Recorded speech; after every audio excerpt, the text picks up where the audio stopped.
What more can Mount to Coast do for you? From their start as a brand focusing on road ultra marathons, multi-day events, in fact, to their expansion into the trail market, followed by their award-winning hybrid shoe, the H1. How does a super trainer sound? Or is the C1 perhaps even more than that? At 42.36, the C1 here is venturing into max stack territory, a stack range that Mount to Coast has not really touched so far. Both the T1 and the H1 have been more in that mid-range, but at 42 under the heel here, definitely stepping up a bit. I did confirm that 42.36 measurement. Exact 42 measured at the heel for me. Mount to Coast is one of those, I would say, rare brands where their specs and their tech sheets do tend to match up with my actual measurements very closely. I think I was within even 1, at the most 2 millimeters in terms of measuring out the heel stack of the T1 and H1. There is a unique midsole setup here with the new C1, dual layer here. Got the circle cell midsole on top and a brand new rubberized EVA at bottom layer. I believe this is their first dual layer midsole setup. I do have the R1, T1, and H1, and all those have single layer foams, with the R1 having that zero sag insert. There is quite a lot to talk about with that dual layer setup. I do believe it is the crux of the C1 here. That H1 circle cell layer, it's a little bit thicker under the forefoot, so that gives you that comfort under the forefoot. Certainly they're kind of leaning into, a more balanced stride in general, maybe midfoot landing, even forefoot landing. If you fall into that category, you're definitely going to notice that softer circle cell foam under the forefoot. The midsole then effectively transitions to more of that rubberized EVA gradually through the midfoot and then under the heel. And that rubberized EVA is noticeably firm compared to the circle cell layer, and it's there to give you a bit of stability on the ground, with the softer layer being above, closer to the foot. With the added stack, they've also widened out the platform a touch here and also given you a touch of sidewall support, again in conjunction with that firmer layer of rubberized EVA for stability.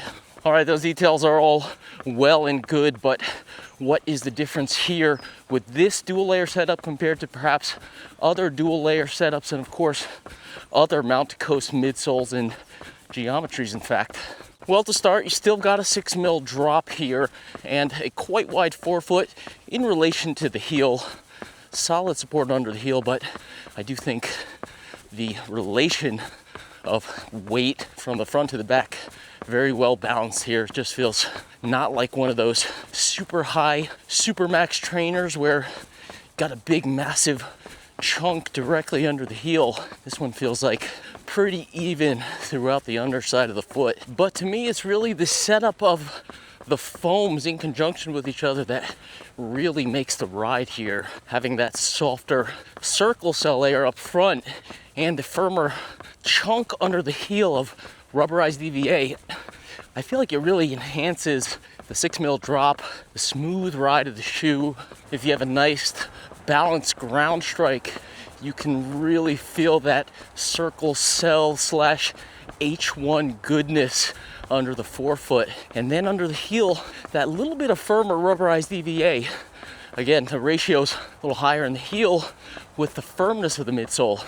It does give a slight, I would say, propulsive effect. Not quite in the sense of the levering action that you would feel from some type of plate. More of just like a smooth enhancement to your turnover.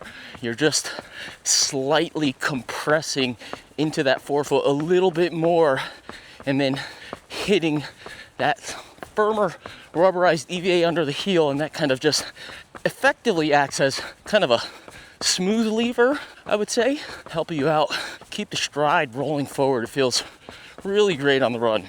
I do have to mention here that I'm coming at this review from the angle of a trail runner. If you are primarily a road runner looking at this shoe and you're used to a lot of those crazy high stacked and crazy soft road super trainers, it is really not that soft. I want to kind of get that out of the way. It's not an overly soft shoe. I recently reviewed the Rad UFO, and that's a full P-Bub midsole. 2 flavors of P-Bub, but still very soft underfoot.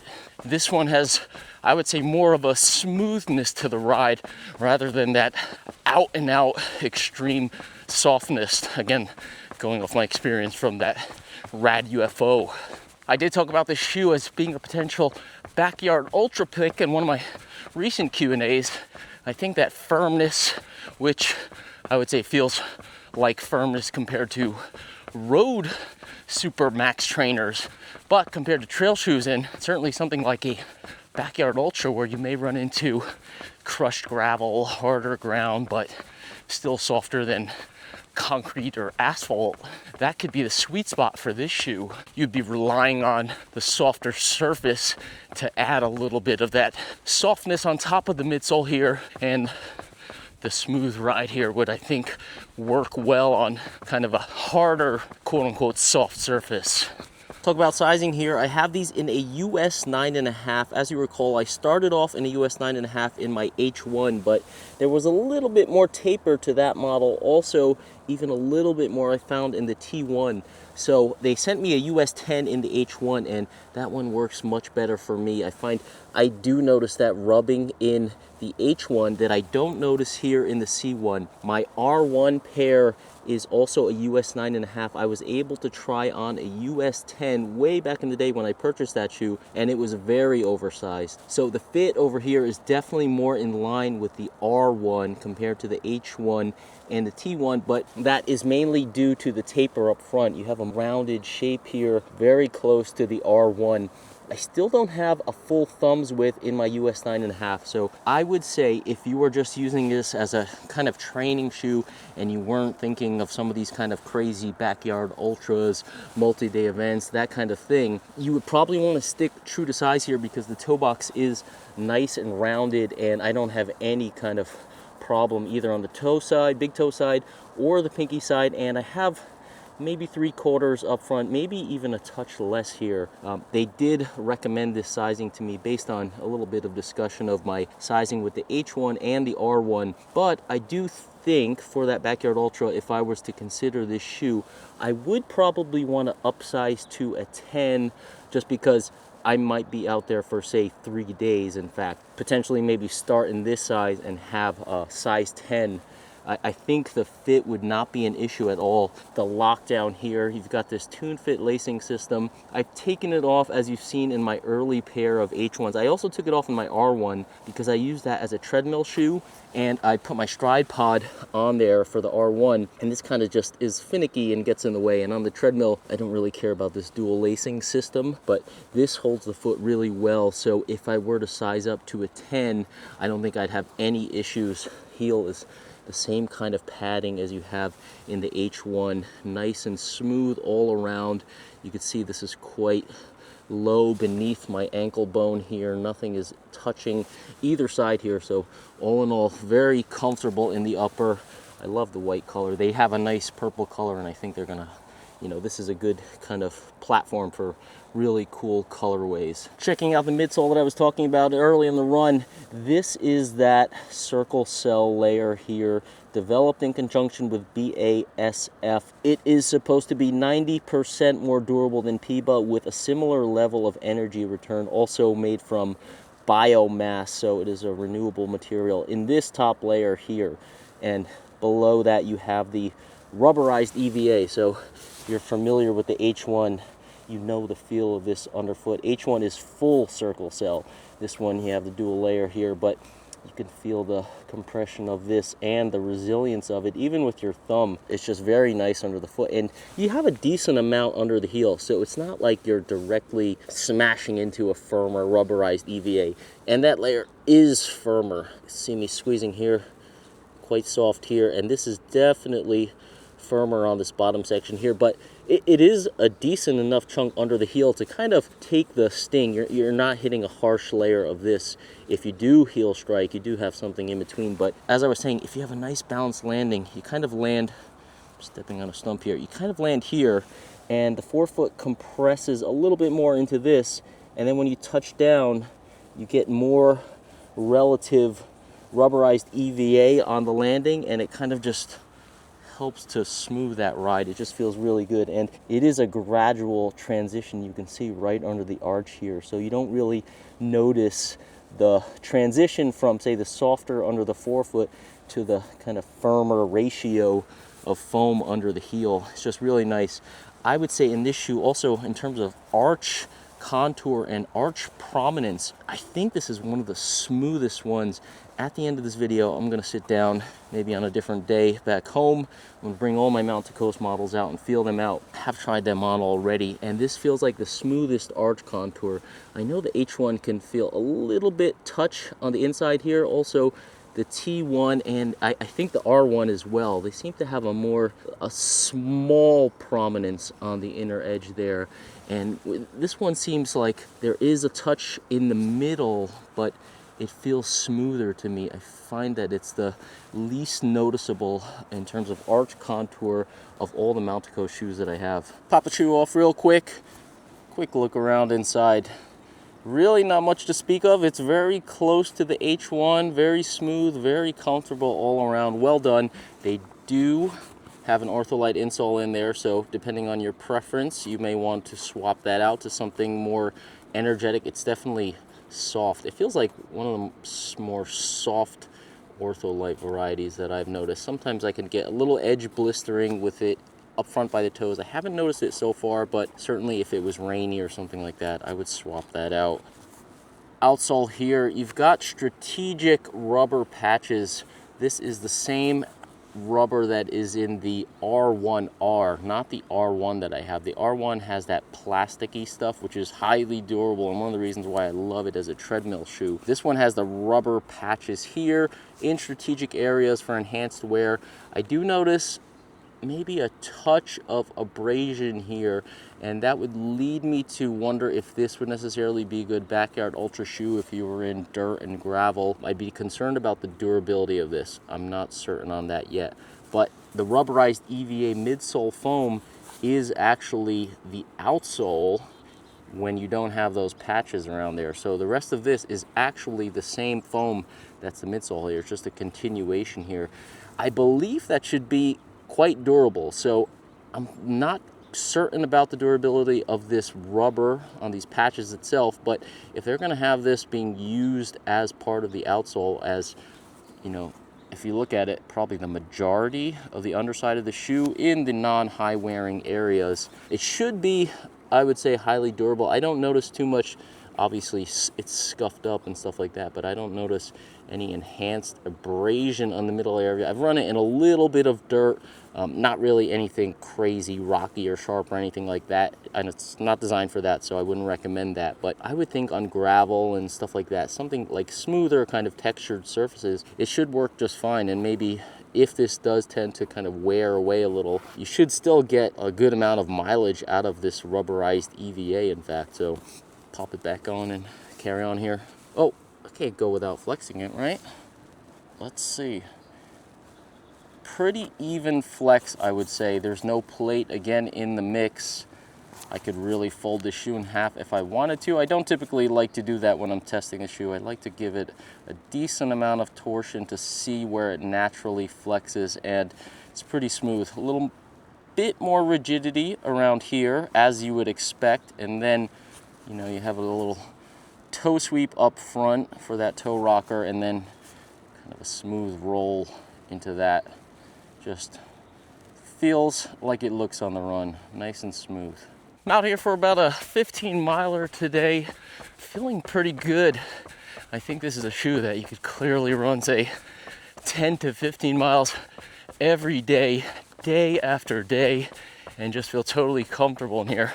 And not just in terms of smooth cruising, Garmin gave me a performance score of +5 when I started this run, so clearly something about my heart rate and pace combination is working well today, and probably a little bit with the help of the shoe. Moving along actually pretty quick. I cover the first 7 miles here about 7:45 pace, and again, I'm out for a daily run, talking to the camera the whole time. Just feels efficiently kind of smooth and borderline quick, I would say, for, say, a 42-36 stack. Mountain Coast definitely has something very good going on with the weight ratio of their shoes. 9.2 ounces here is the spec weight. I've got 9.3 ounces at my US 9.5, which is a half size up from their spec measurement. So again, very accurate specs from Mountain Coast. C1s are a touch heavier compared to my R1s and H1s. Compared to the H1 specifically, I've got that one at 8.8 ounces, again, in a half size larger US 10.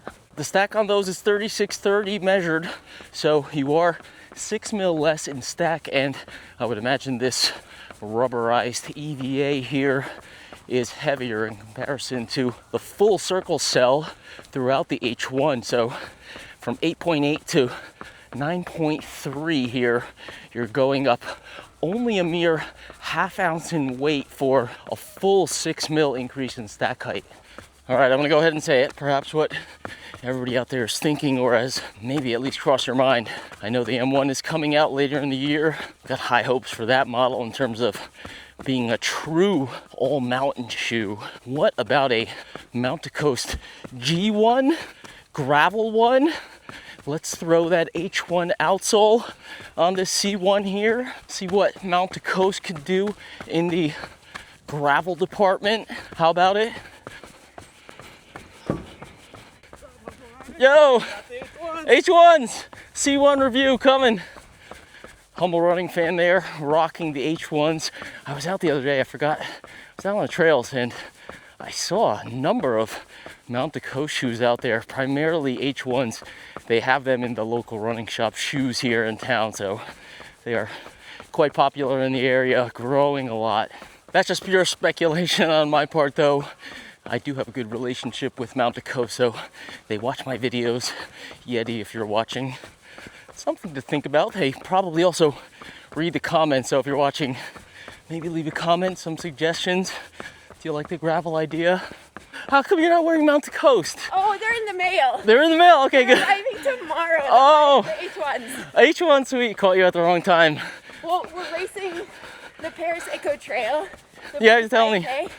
And it's a mix of pavement and trail, so they'll be perfect. They will be perfect. Oh, I thought you might be waiting for the C1s. Well, These are cool. I have time. The race is in 2.5 weeks. All right, maybe next race down the line. Yeah.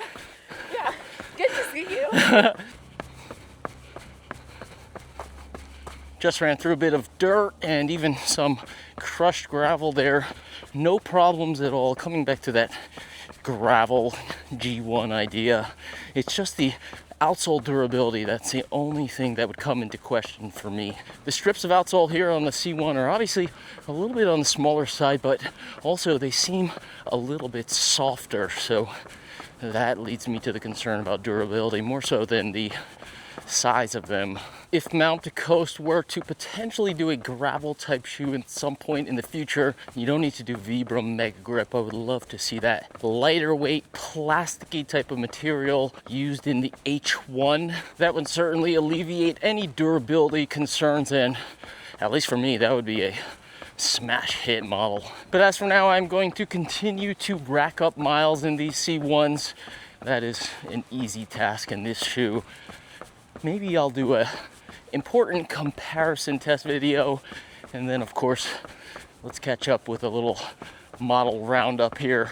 All right, we're back with the Mountain Coast fit and sizing comparison. I've got 3 models here, the C1, H1, and an R1 on my feed here. Gonna try each of these shoes on side by side, go through the fit and sizing. I'm actually rounding out my last test miles over here across the country in New Jersey. I've got 25 miles in the Mountain Coast C1 over the course of 3 runs over, say, 24 hours or so, and I will get out for another 5 or so to hit 30 plus over 2 days in this shoe.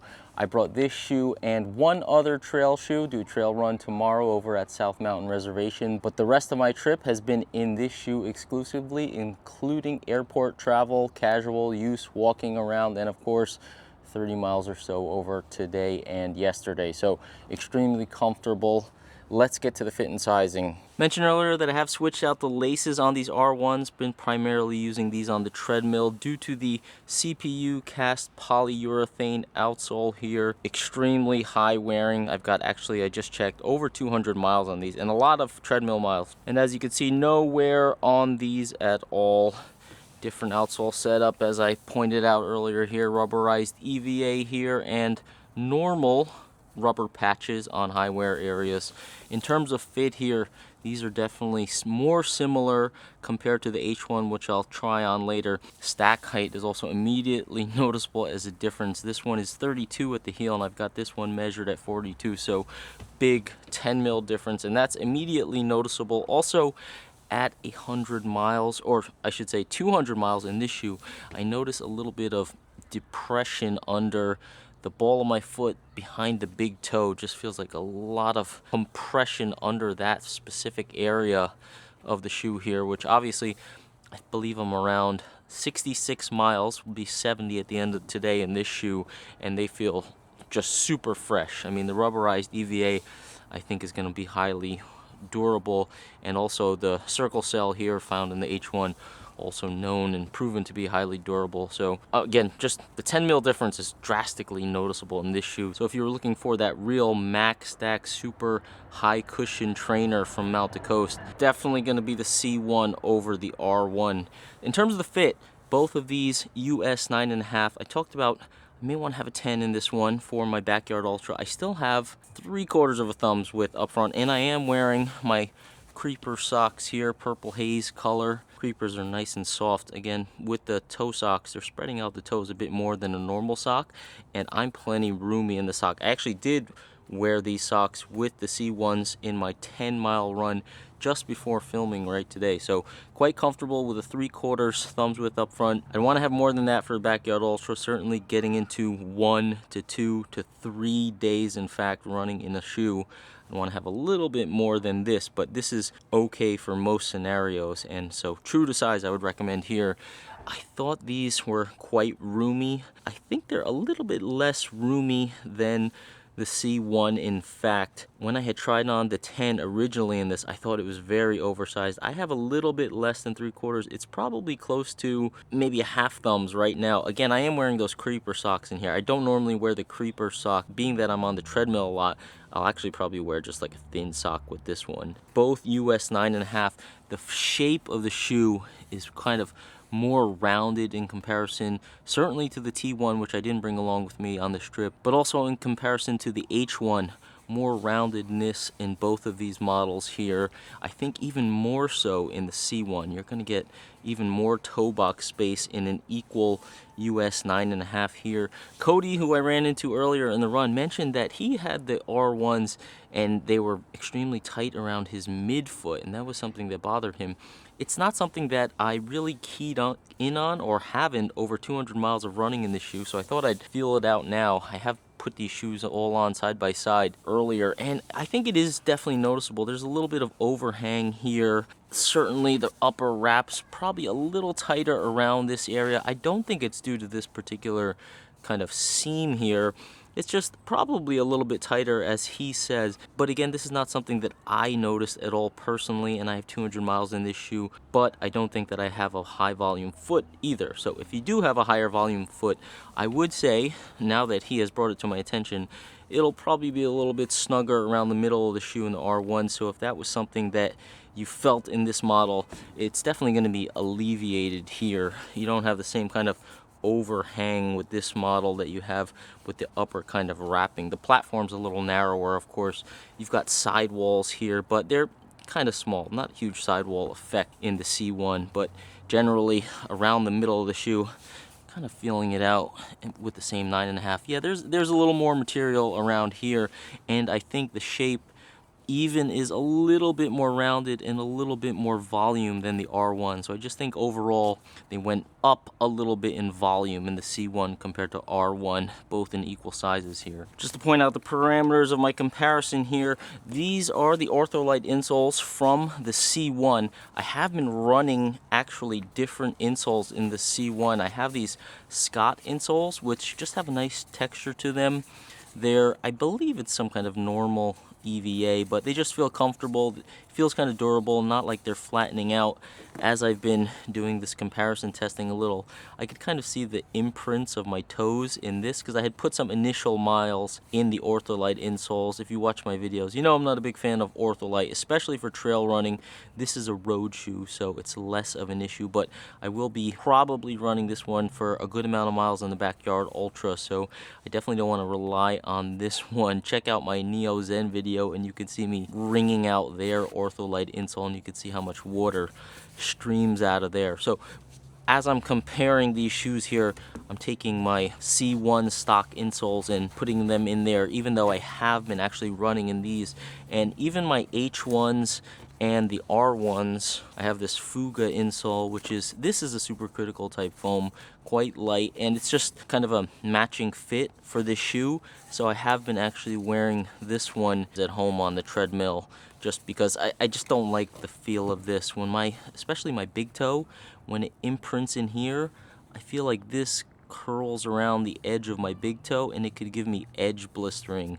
So aside from the water absorption aspect of Ortholite foam itself, I don't like the compression of it and how it wraps along the edges of certain areas of my foot, sometimes around this area and definitely usually around the big toe. So I usually swap these out, but as I'm testing the fit with the same insoles, they all come with the same or similar Ortholite stock insoles. H1 versus C1 here, 36-30, 42-36. A little bit closer in stack height, but still very noticeable. 6 mil higher here in the C1. You can definitely feel it. I also feel a little bit of compression under the ball of the foot in the H1, but not as much as the area under this spot of my foot in the R1. That just feels noticeably packed down or squished down in this shoe.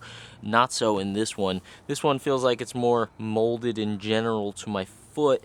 You have the pure circle cell midsole here, whereas here with this rubberized EVA, I believe I have just over 100 miles in this one. Again, I have a 9.5 that you saw earlier with the purple laces. Kept the double lacing one on this pair, my US 10. Definitely broken in, molded to my kind of foot shape underfoot. But this one at 66, I've really been putting a lot of miles in this one, kind of catching up to my mileage in this shoe. It just feels like it's holding up better in terms of its shape, likely due to the stability factor of that rubberized EVA on the bottom layer. I think this is going to be keeping a more consistent feel underfoot compared to this pure circle cell midsole here in the H1, although this is certainly highly long-lasting and durable. One more thing you would notice here is I have moved down the upper lacing one row down. So normally these kind of laces are on the top 3 rows here. I wanted to get a little bit further down hold from the top lacing while keeping this part pretty loose here, so I just extended that down so I have a little bit of an overlap here. Something you could do if you just want one extra row and maybe not have that gap in the middle here that you have here, which is something you would obviously eliminate. You would have a cross across that area if you used normal lacing there. Onto the fit here, I have a half size up in this shoe on my foot. The 9.5 is back home, so 9.5 US 10.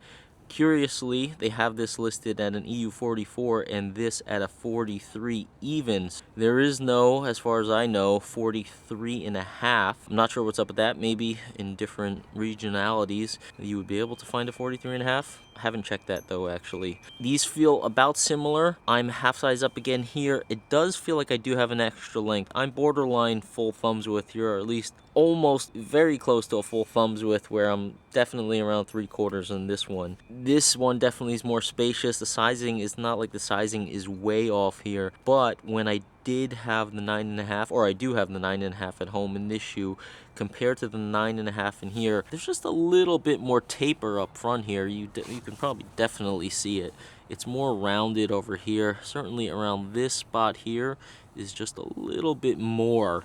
And here is a little bit tighter, and also on the big toe side. So in the 10, even I've got these creeper socks on again, which is, you know, pushing my toes out a little further from each other, taking up a little bit more volume, pushing my edges on the pinky side and the big toe side closer to the inside of the shoe. I still don't feel it in this US 10. In the 9.5 though, you could imagine this narrower spot is a little further back, and that was getting me mostly on the big toe side. I could feel it. It wasn't a crazy big issue, but again, I'm taking these out for long distances, and I can't have any noticeable rubbing here, you know, straight out the gate. If you have a narrow foot or anything like that, again, you can go true to size probably in all these shoes. So 9.5, I would go in all of these models if you have a narrow or low volume foot. If you have anything like a wide foot or wider at the toes, I would certainly size up, especially in this one. This one's probably going to be borderline. You could probably still go true to size, but again, me wanting extra space for, you know, extreme kind of odd long distance type events, I would still want to go to the US 10, but I could really run this very far at true to size here. There's also, I believe, you know, you have something of a toe sweep in the C1, but I think it is more aggressive of a toe sweep in the H1, and that's again something that's gonna squeeze a little bit at the front, something that I don't really feel here even in the lower US 9.5. It's definitely a noticeable toe rocker, but just comes up, and then in combination with the narrowness. So with my US 9.5 at home, I do notice that at the toes being a difference there. Around the middle of the foot, plenty of volume in the forefoot here. Similar to this one. This one's nice and rounded. Again, I'm a half size up here. I think the volume or width at this area is roughly the same. Even in my 9.5, it's probably a little smaller than this, but still plenty enough. In comparison to the R1, going back to that midfoot area, there's probably a little bit more of a midfoot tightness here compared to the C1, but it's definitely more space compared to the R1. This has been a very comfortable shoe pretty much across the board in terms of width and volume for most runners. Last thing I want to key in on is the arch support, contouring under the arch. This H1 feels, I don't want to call it sharp, but it feels like the most under the inside edge of the foot, right in this area. There is a little pushing up contour, like right from here to here, and I feel it right inside of this edge here on a midfoot here. I think it's most noticeable in this shoe. This one is similar level, but I feel like it's not as I feel like it's not as sharp as the H1. The H1 seems to rise up a little bit more. None of this bothers me at all. It's not like a problematic area, but you do have a little bit more support here. Noticeably in the same area here, but I think it's less on the inside edge, more towards the inside of the arch, less so on the edge. But in the C1 in comparison, I don't really feel it at all. There's a contour under the middle of the shoe, probably around this area right here, but it's just very gradual. It tends to like slope off in all directions. So if you're sensitive to that arch support between these three shoes here, it's going to be the least noticeable in the C1. This is probably the most smooth feeling under the foot, the most graduated underfoot feel going off in all directions. In these two shoes here, you'll feel a little bit of an imprint of that arch support under your midfoot in these shoes that you don't really feel at all in the C1. So Mountain Coast wanted to make a super trainer, and they have hit the mark with the C1. I've been piling up miles in this one. Last little push here to the Backyard Ultra. I've got maybe 3 solid weeks of high mileage. I'm going to push 90 to 100 miles over the next 3 weeks or so. I just did a 6-hour race, actually. I can't talk about which shoe I wore in that race. It wasn't a Mount to Coast shoe. It was an ATPU carbon fiber plated shoe, which is confidential. But I did 6 hours, 48.94 miles, and that was just 2 or 3 days ago by now. The legs are a little tight, a little sore. I'm feeling it for sure from that race. Tightness all around, soreness, a little bit of mental fatigue, obviously, but I'm running around 8:30s pace, maybe a little bit lower in this one, and I'm trying to keep it easy. So it is an efficient shoe to just knock out those miles in, and certainly come Backyard Ultra time,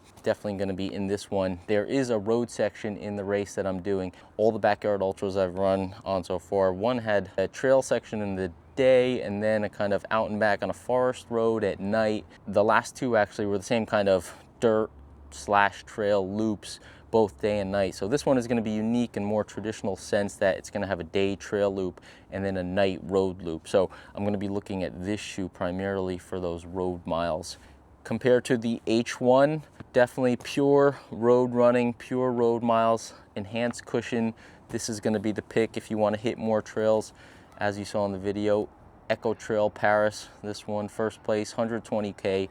Mount to Coast is killing it on the hybrid models and the road models now. M1 is on the way. I have not picked a race yet for the fall, but we'll see. When the M1 arrives, maybe it'll just be so good I'll have to go hard and look for a serious mountain race to run those at.